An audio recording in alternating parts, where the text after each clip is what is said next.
은혜롭고 자비로우신 하나님 아버지,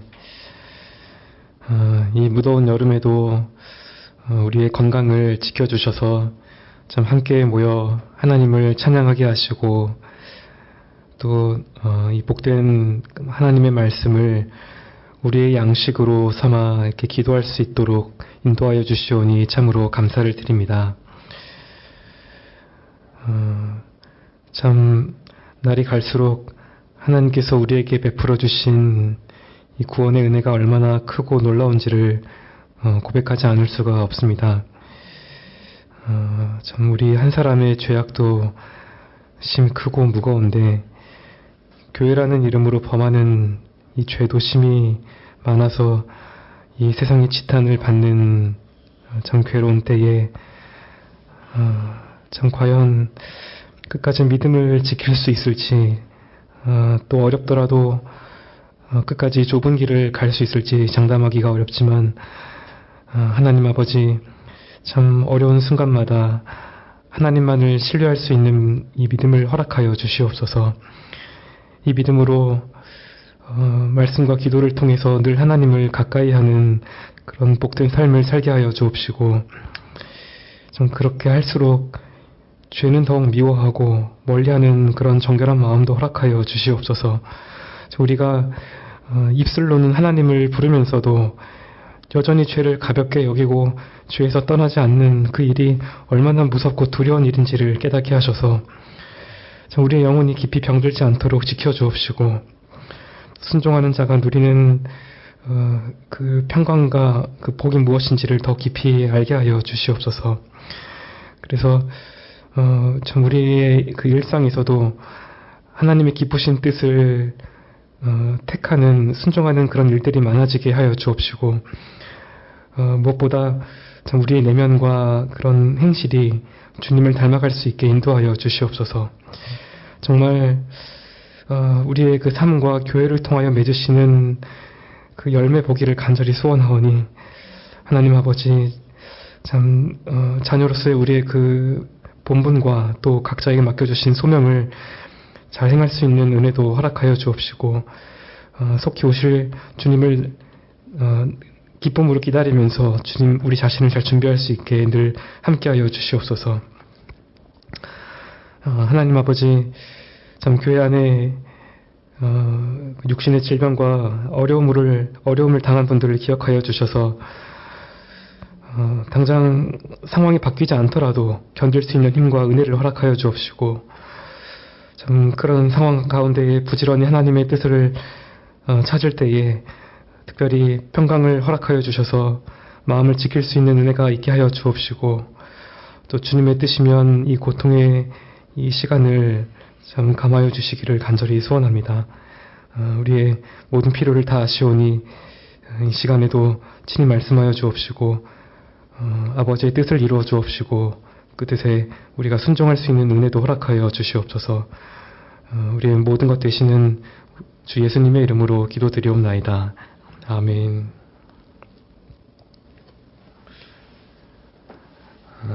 네, 하나님 말씀 요한일서 5장 6절부터 12절까지 말씀을 보도록 하겠습니다.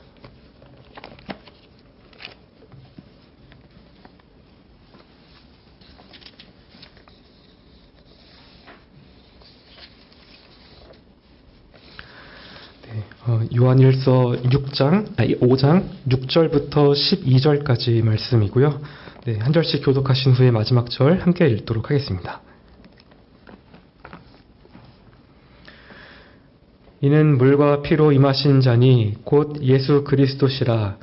물로만 아니요 물과 피로 임하셨고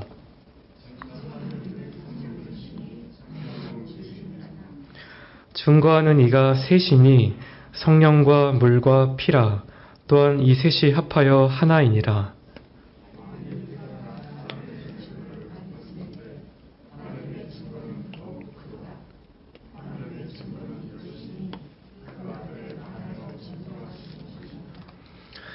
하나님의 아들을 믿는 자는 자기 안에 증거가 있고 하나님을 믿지 아니하는 자는 하나님을 거짓말하는 자로 만드나니 이는 하나님께서 그 아들에 관하여 증거하신 증거를 믿지 아니하였음이라.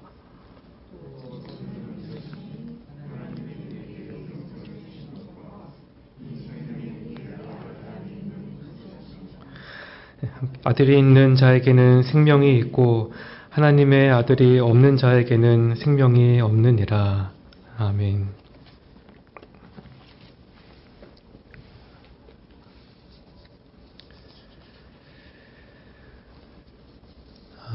네, 요한은 이 수신자들이 영생의 확신을 얻고 또 그 영생을 누리며 살게 하려고 이 서신을 썼습니다. 그래서 이것을 점검할 수 있는 그런 신앙의 본질에 관한 기준들을 이렇게 쭉 말해왔는데요. 지난 본문에서도 핵심적인 내용들이 잘 요약이 되어 있습니다. 그 중에 하나가 예수께서 그리스도이시고 하나님의 아들이심을 믿어야 한다라는 겁니다. 특히 요한은 이런 믿음을 가진 자가 세상을 이기는 자이다라고 했습니다. 이 세상이라는 건 사탄의 그 지배 아래에 있는 이 세계를 말하죠. 그 안에 온갖 정욕과 더러운 것들이 들끓고 있는데 문제는 이런 세상 안에 교회가 있다라고 하는 것입니다. 물론 이 교회의 머리 대신 그리스도께서 마귀의 권세를 깨뜨리셨습니다.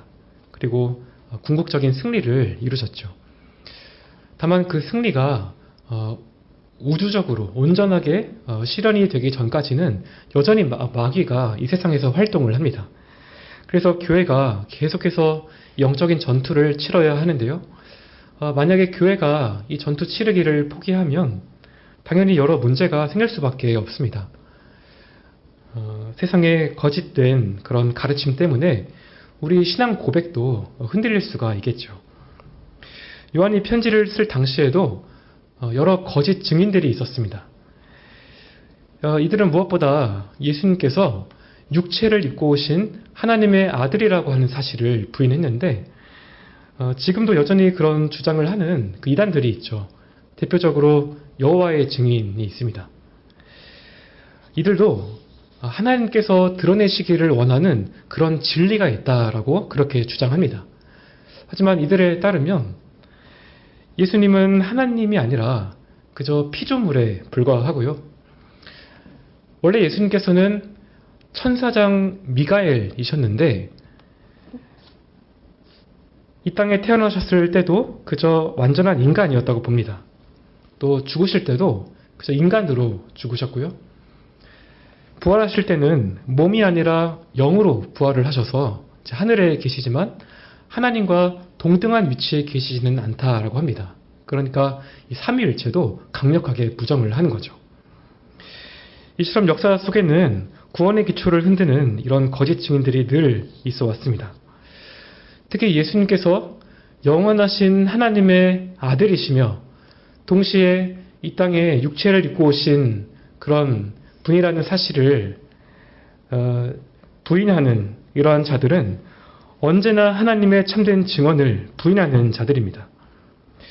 아시다시피 이런 내용들이 이 서신에서 계속해서 이렇게 반복이 되어 왔죠. 2장 22절에서 거짓말하는 자가 누구뇨? 예수께서 그리스도이심을 부인하는 자가 아니뇨라고 밝혔었고요. 또 4장에서도 모든 영들을 다 믿지 말고 반드시 그 영들이 하나님께 속하였는지를 시험하라라고 했습니다. 왜냐하면 예수 그리스도께서 육체로 오신 것을 인정하지 않는 그런 영들이 이미 세상에 와 있기 때문이라고 하는 거죠.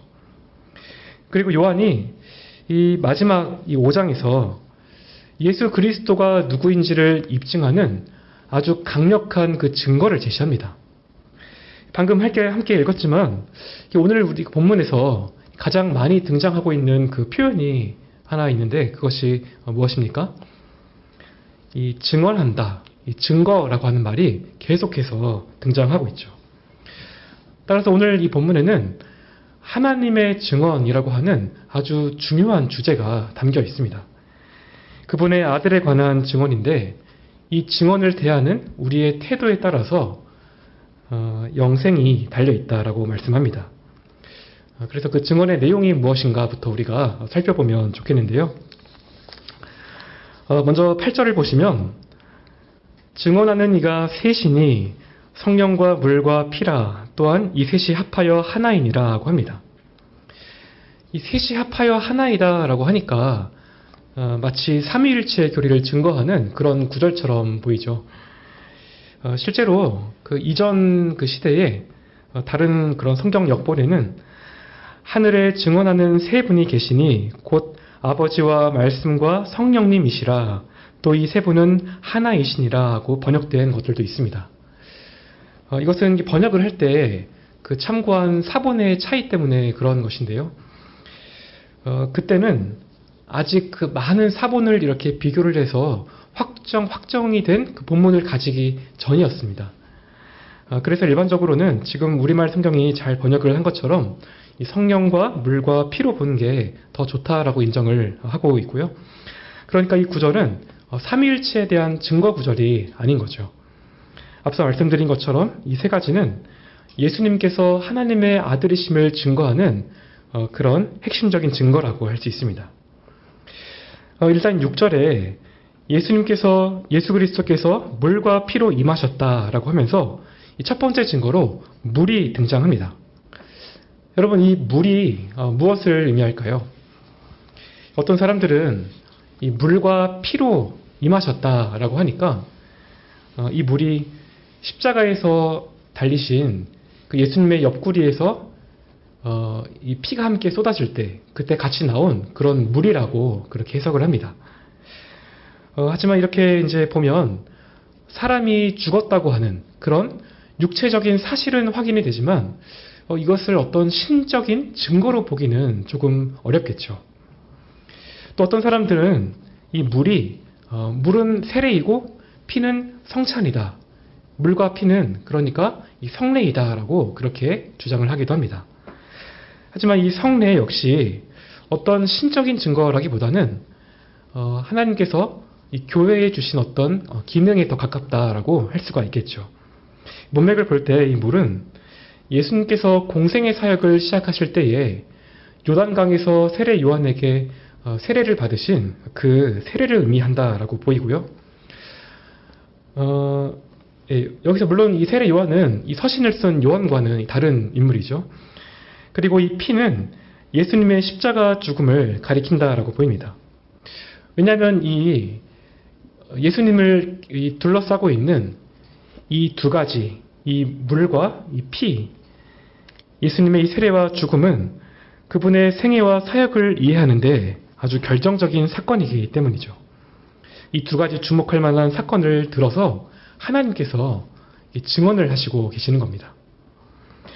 그러면 예수님께서 세례를 받으실 때에 이 하나님의 증거가 어떻게 나타났을까요? 이 세례식이 행해지는 마태복음 3장으로 가보면요. 예수님께서 요한에게 세례를 받으시려고 이 갈릴리에서 요단강으로 오십니다. 구약의 예언처럼 이 요한은 예수님께서 오시기 전에 그 길을 예비하는 그런 역할을 하는 사람이죠. 예수님이 복음을 전하시기 전에 그 사람들의 완악한 마음을 부드럽게 하는 그런 역할을 했습니다.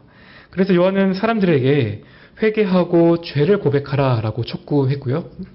또 그들을 정결케 해주시기를 하나님께 구하라고 설교를 했죠. 또 이런 의미에서 요한은 회개의 세례를 베풀었습니다.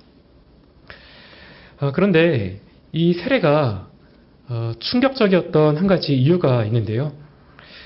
원래 유대교에서는 이방인이 그 유대교로 이렇게 개종을 할 때 세례를 베풀었습니다. 당시 그 이방인들을 부정한 자로 여겼기 때문에 이런 세례를 통해서 어떤 정결 의식을 행했던 거죠.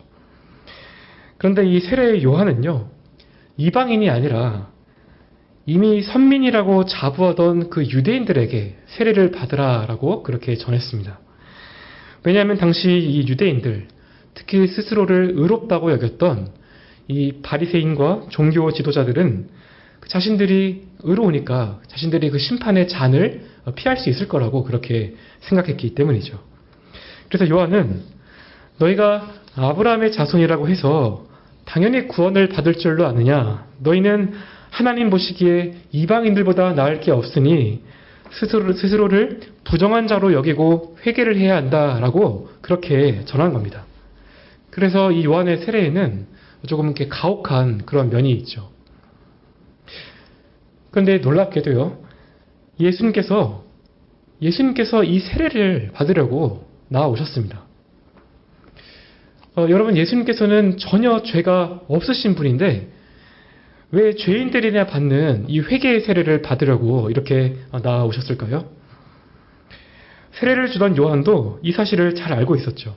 그래서 제가 당신께 세례를 받아야 하는데 어째서 당신이 제게 오십니까? 라고 그렇게 말렸던 것입니다. 근데 예수님께서 뭐라고 대답을 하셨습니까? 마태복음 3장 15절에서 이렇게 말씀하십니다. 예수께서 대답하여 가라사대 이제 허락하라. 우리가 이와 같이 하여 모든 의를 이루는 것이 합당하니라. 이 말씀은 비록 내가 회개할 죄가 없고 내면을 깨끗하게 할 그럴 필요가 없지만 하나님께서 그분의 백성들에게 요구하시는 그 모든 것을 내가 다 행하겠다라는 그러한 말씀입니다. 실제로 주님께서는 하나님의 율법에 온전히 순종하셨고요. 그 의와 완전함을 우리에게 주셨죠. 따라서 죄가 없으신 하나님의 아들께서 이 회개의 세례를 받으시려고 친히 그 물속으로 걸어가신 그 이유는요, 구원하러 오신 우리 그 죄인들과 자신을 온전하게 하나로 동일시하는 그러한 것입니다. 스스로 죄인의 자리에 서셔서 하나님의 모든 의를 성취하시고 메시아로서의 구원 사역을 공적으로 시작하시는 자리가 바로 그 자리인 것이죠. 그리고 이렇게 세례를 받으셨을 때에 놀라운 일이 일어납니다. 바로 그때에 하늘이 열리고 성령께서 비둘기같이 그 주님 위에 임하셨고요. 성부 하나님께서 친히 음성으로 이렇게 증언을 하십니다. 이는 내 사랑하는 아들이요 내 기뻐하는 자라. 이게 예수님께서 성령을 받으시고 하나님의 아들이 되셨다라고 하는 그런 의미가 아니죠. 예수님은 본질적으로 하나님이시고 성령으로 잉태되신 그런 분이십니다. 이 장면은 예수님께서 참으로 그리스도이시고 또 하나님의 아들이라는 그 사실을 성부와 성령께서 확증하고 그렇게 임명하는 그런 공식적인 자리인 거죠. 특히 성부 하나님의 이 증언은 인간의 증언과는 비할 수 없는 가장 위대하고 결정적인 그런 증언입니다. 예수님께서 이 공생의 사역을 시작하시는 바로 그 시점에 이 세례를 통해서 오늘 요한의 이 표현으로 하면 물의 증거를 통해서 하나님께서 친히 공표를 하신 것이죠. 이게 바로 하나님께서 세우신 이 첫 번째 증거입니다. 요한이 제시하는 이 두 번째 증거는 예수님의 십자가 죽음을 의미하는 이 피에 있습니다. 6절에서 이렇게 말합니다. 물로만 아니요 물과 피로 임하셨다. 그런데 이 표현이 조금 독특하죠. 여기 그냥 물과 피로 임하셨다라고만 이렇게 해도 될 것 같은데 굳이 왜 물로만 오신 게 아니다라고 한 점을 강조한 걸까요? 마치 누군가가 예수님은 물로만 임하셨고 피로는 임하지 않으셨다라고 주장하는 것을 반박을 한 것처럼 그렇게 보이죠. 그런데 이것이 실제로 그 당시에 이렇게 주장을 했던 이런 거짓 증인들이 있었습니다. 바로 영지주의라고 하는 그러한 그 이단들의 주장이었죠. 당시 영지주의가 이렇게 가르쳤습니다. 나사렛 예수께서 태어나실 때에는 단지 그 평범한 인간에 불과했는데 그 인간 예수가 세례를 받을 때에 그리스도의 영이 그에게 임했다라고 하는 것입니다. 그래서 공생애 동안에 어떤 기적을 행하면서 메시아 노릇을 이렇게 했고요. 그러다가 십자가에 못 박혀서 고난받고 죽으시기 전에 그 안에 있던 그리스도의 영이 다시 하늘로 떠나갔다라고 하는 거죠. 그러니까 십자가에 달려 죽으신 그 이는 신이 아니라 그저 평범한 인간 예수였다라고 그렇게 말을 한 겁니다. 여러분, 이게 왜 치명적인 그런 거짓말일까요? 만약에 이들의 그 주장처럼 십자가에 달려 죽으신 그 어떤 존재가 그저 평범한 인간이다라고 하면요, 그가 흘린 그 피는 우리의 죄를 대속할 아무런 그 가치도 또 아무런 능력도 없습니다. 우리가 얻을 수 있는 건 그저 도덕적인 교훈밖에 남지 않는 거죠. 그래서 이들의 그 주장은 우리 기독교의 그런 핵심인 이 십자가 대속의 죽음을 완전하게 무너뜨리는 그런 마귀적인 교리라고 할 수 있습니다. 이미 요한은 4장 10절에서 오직 하나님이 우리를 사랑하사 우리 죄를 위하여 화목제로 그 아들을 보내셨다라고 했습니다. 예수님이 단순하게 어떤 선한 것을 가르치고 또 다른 사람처럼 죽기 위해서 그렇게 오신 것이 아니죠. 우리의 구원을 위해서 하나님께 보냄을 받은 화목제물로 오셨습니다. 따라서 예수님은 그 세례를 받으실 때 그때만이 아니고요. 십자가에 달려서 고난을 받으시고 그 안에 모든 피를 다 쏟아내시고 죽으실 때에 바로 그때도 온전한 하나님의 아들로서 그렇게 죽으신 것입니다. 그 아들의 그 보혈의 능력만이 우리의 죄를 구원하실 수가 있는 것이죠. 이 점을 요한이 먼저 밝히고 있습니다. 그리고 또 하나 중요한 게 있는데요. 실제로 하나님께서는 예수님께서 그 죽으실 그 때에도 친히 증언을 하셨습니다. 이 마태복음 27장을 보면 십자가의 그 때의 그 현장이 자세하게 기록이 되어 있는데요. 예수님께서 십자가에 매달려 계시고요. 그 양쪽으로 이렇게 강도들이 있는데 강도들이 예수님을 모욕을 하고 있었죠. 그러다가 갑자기 정오부터 오후 3시까지 초자연적인 어둠이 온 땅을 덮습니다. 하나님께서 개입을 하신 겁니다. 이것을 예수님께서 아시고 아버지께 큰 소리로 부르짖으시고 난 다음에 다 이루었다라고 하시고 영혼이 떠나셨죠. 그런데 51절 그 이하를 보면 놀라운 일들이 벌어집니다. 그 성소와 지성소를 구분하는 그 커다란 휘장이 위에서부터 아래로 쫙 찢어지게 된 것이죠. 휘장이 사실은 너무나 크고 무겁기 때문에 이는 사람이 할 수 없는 그런 일입니다. 하나님께서 그 휘장을 이렇게 찢으신 것인데 사실 여기에 그 참 어떤 그 깊고 풍성한 어떤 의미가 많이 있지만 무엇보다 중요한 것은 이것이죠. 예수님의 그 희생 제사로 이제 우리가 그 하나님께 직접 담대하게 나아갈 수 있는 그런 길이 열렸다라고 하는 것입니다. 그래서 히브리서 10장 19절 20절 말씀이 이것을 잘 설명하고 있습니다. 그러므로 형제들아 우리가 예수의 피를 힘입어 성소에 들어갈 담력을 얻었나니 그 길은 우리를 위하여 휘장 가운데로 열어놓으신 새롭고 산 길이요 휘장은 곧 저의 육체니라. 즉 예수님께서 흘리신 그 피로 택한 백성들의 그 모든 죄값이 다 지불이 되었고요. 이것을 하나님께서 온전히 인정을 하신 겁니다. 아들이 자신의 그 몸을 드린 그 제사를 하나님께서 기쁘게 받으셨고 그 확증으로서 이 휘장을 찢으셔서 그것을 우리에게 보여주셨다라고 하는 것이죠. 또 이 휘장이 찢어진 다음에는 땅이 흔들리고 바위가 갈라졌고요. 무덤들이 열리면서 잠들었던 많은 성도들이 부활을 했습니다.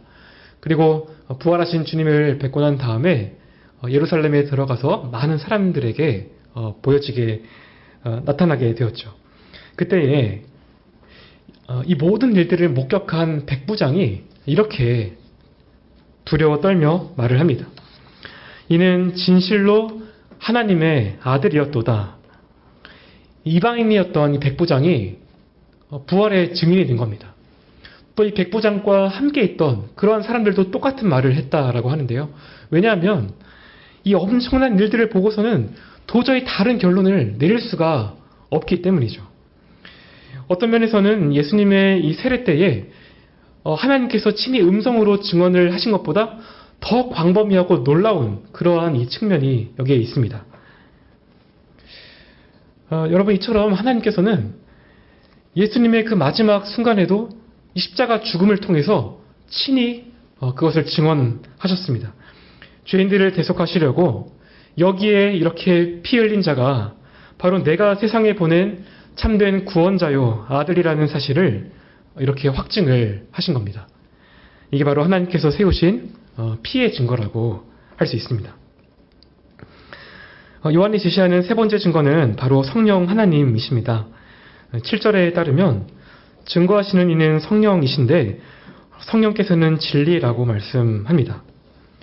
즉 성령께서 말씀하시는 모든 게 진리라는 뜻이죠. 하나도 오류가 없이 모든 것을 정확하게 말씀을 하십니다.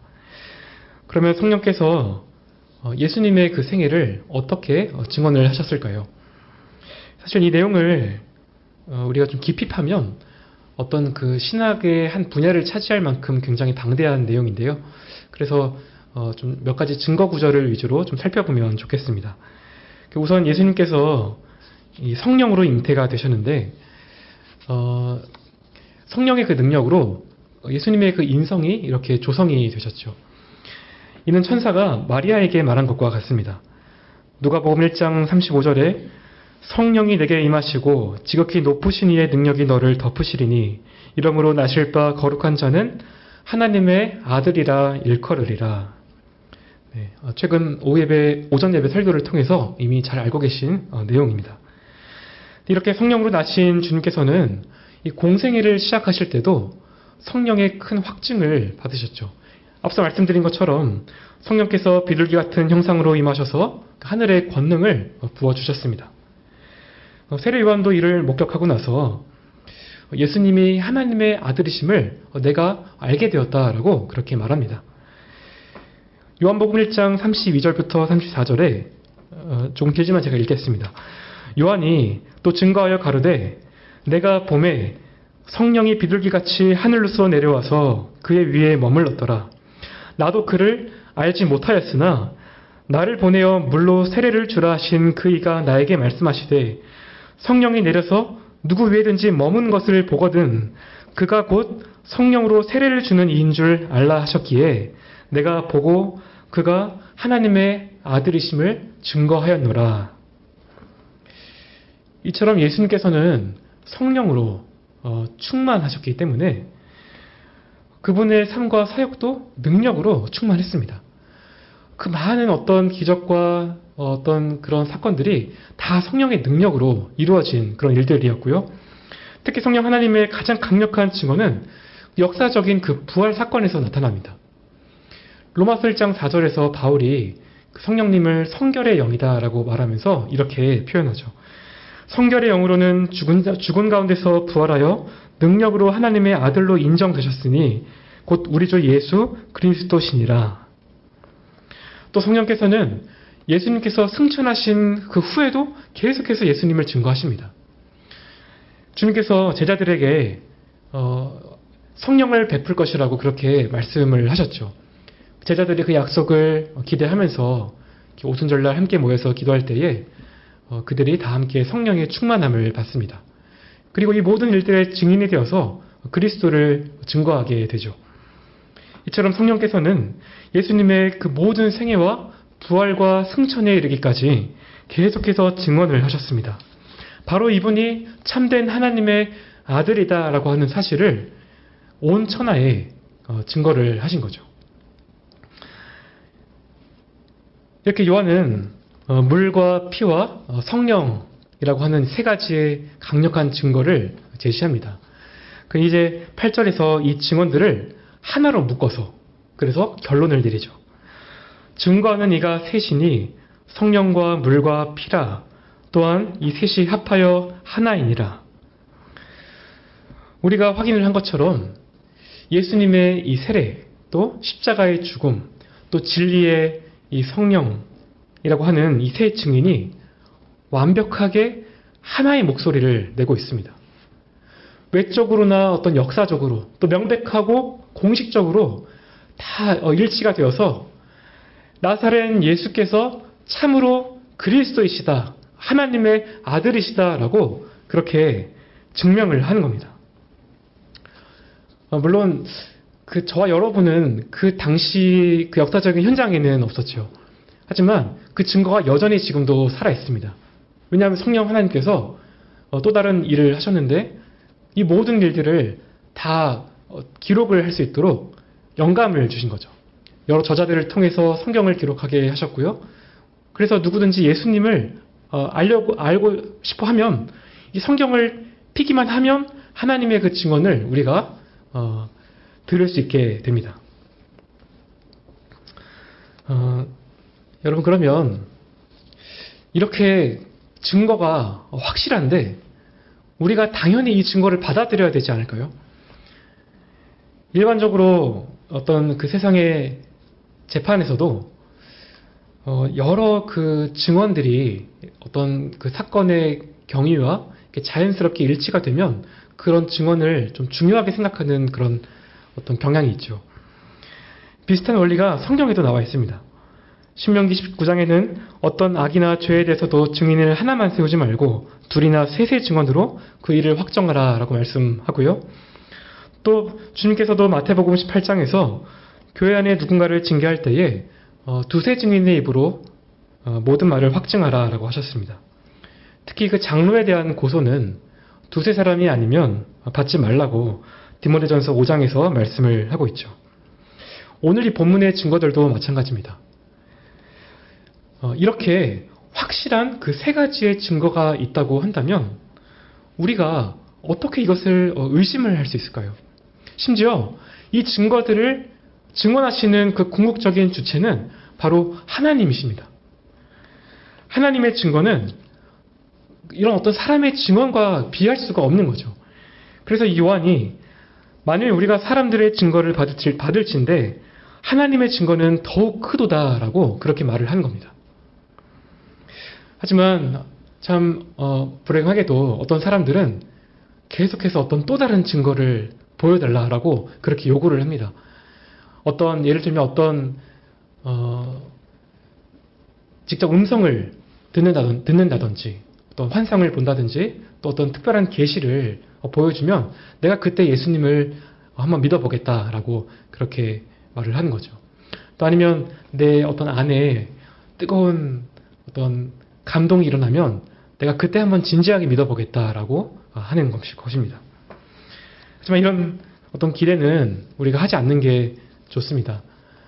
하나님의 그런 어떤 특별 계시는 이 성경으로 종결이 되었죠.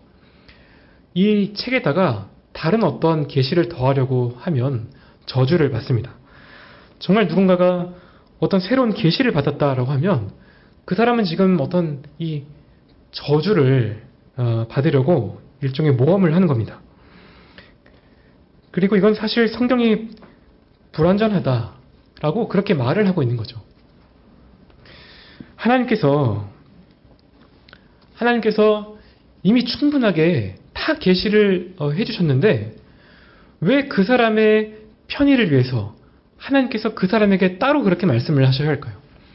그 사람이 너무 막 선하고 위대해서 그렇게 해야 할까요? 정말 그래서 그 사람은 정말 다른 사람과 다른 방식으로 구원을 받아야 하기 때문에 그렇게 할 수밖에 없을까요?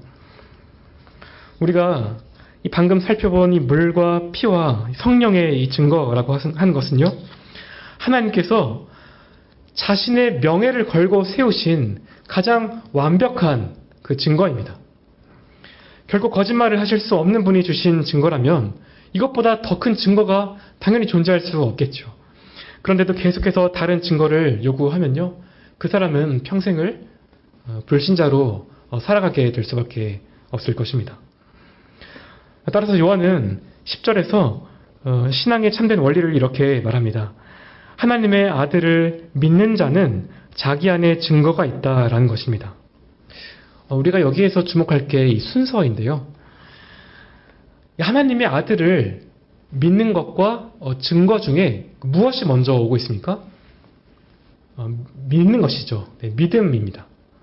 자기 안에 증거를 가진 자가 믿게 된다라고 하지 않고요. 먼저 믿어야 그 증거가 따라온다라는 것입니다. 즉 하나님의 이 객관적인 복음을 내가 먼저 받아들여야만 그 후에 내 안에 어떤 내적인 증거가 채워지게 된다라는 것입니다. 우리가 일상에서도 이런 비슷한 원리를 발견할 수 있는데요.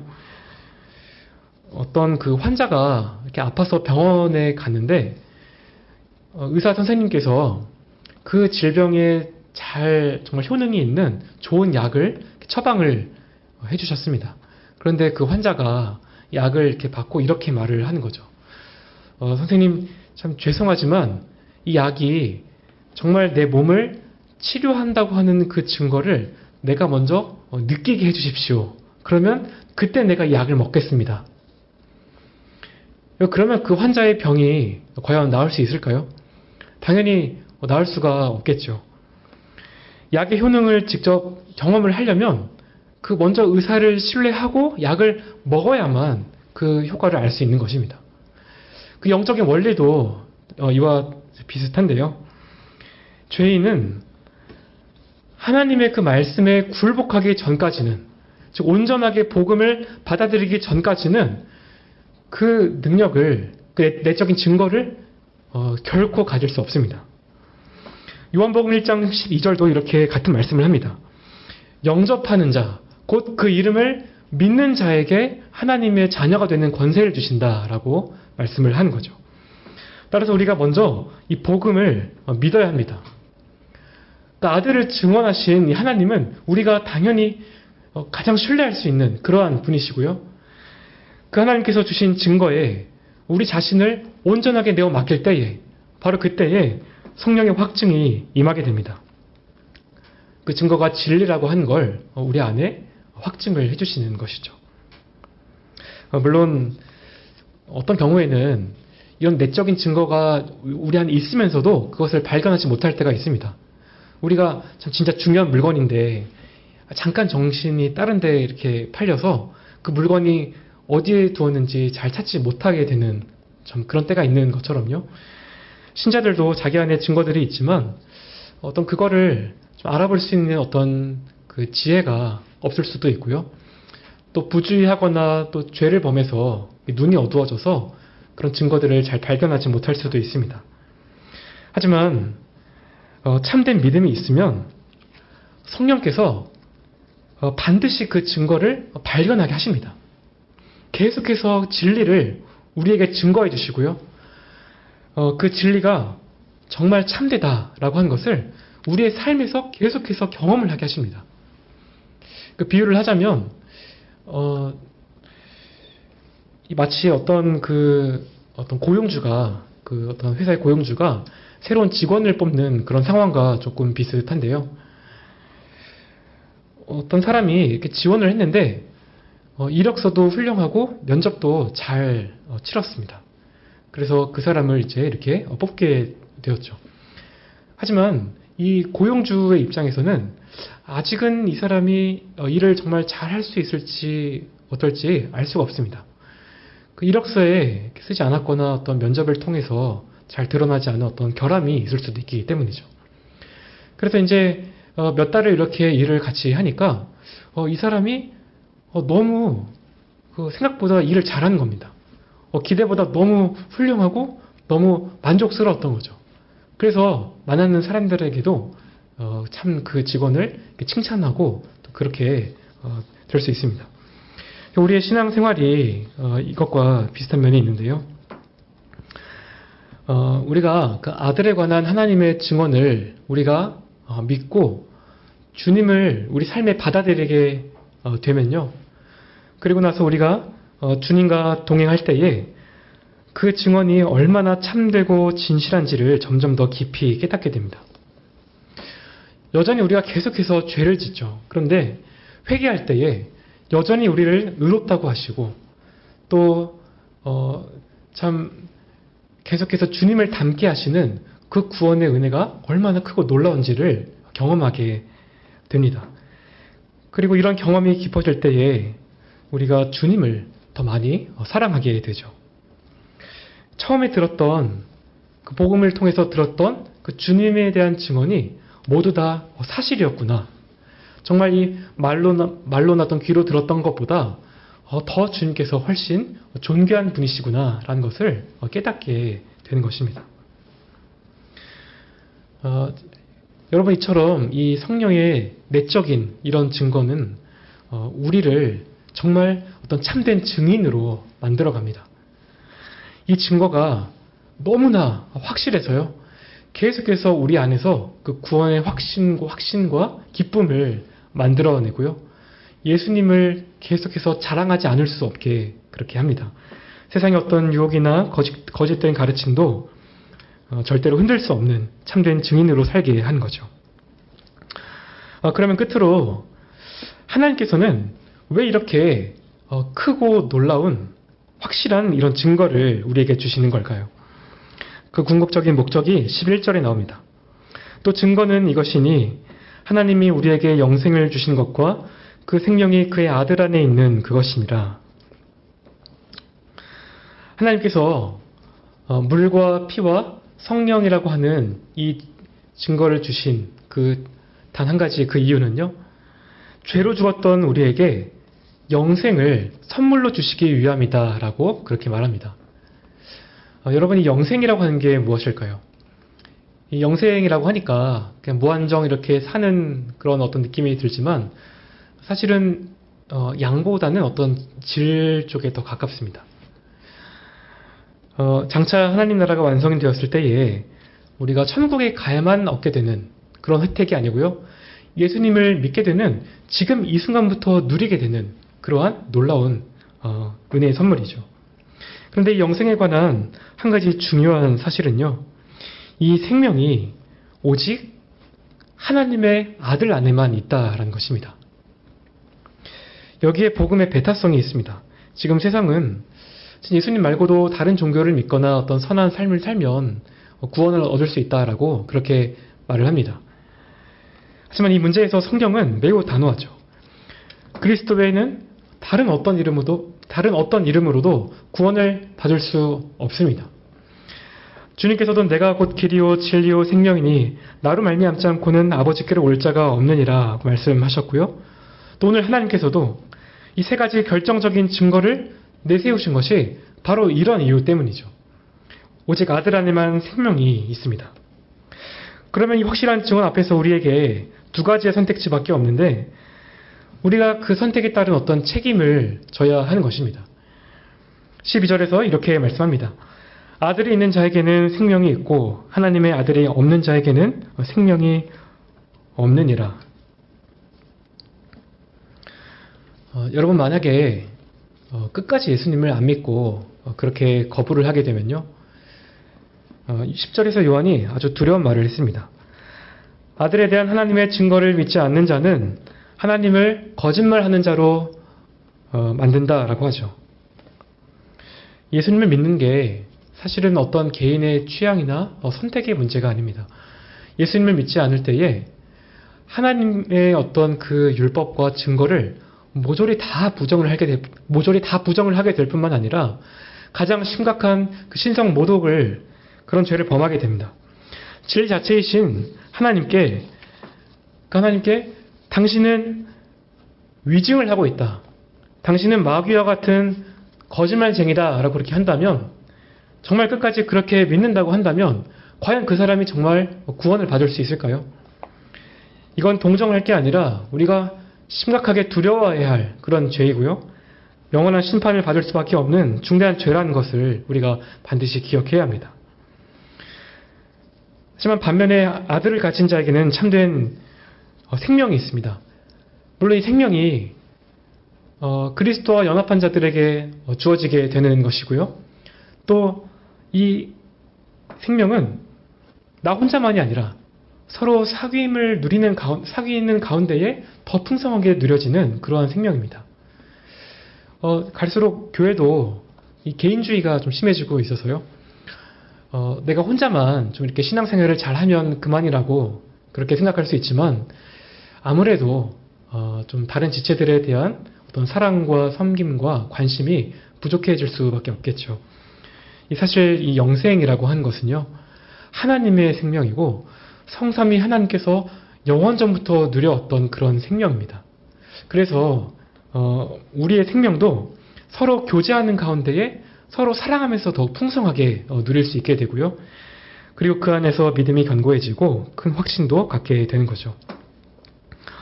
오늘 말씀에서 하나님께서 주신 증거는 분명합니다.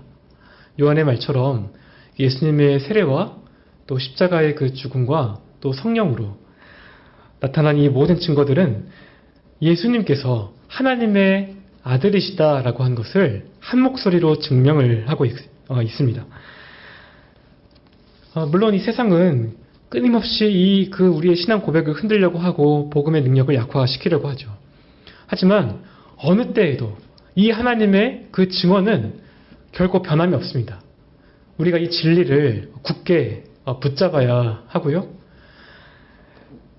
성령께서 주시는 깊은 확신을 우리가 누렸으면 좋겠습니다. 또 영생을 나 혼자서만 간직을 하지 마시고요.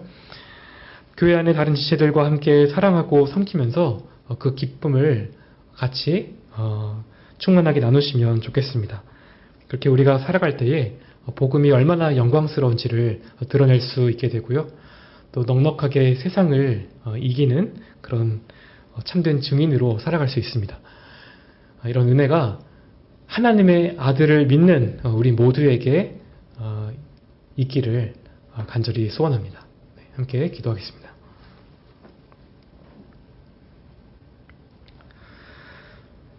하나님 아버지, 참 오늘 우리에게 이 물과 피와 성령이라고 하는 세 가지 증거를 세우시고 또 그리스도께서 하나님의 아들이시며 또 유일한 그런 구원자라고 하는 사실을 다시 확증하여 주시오니 참으로 감사를 드립니다.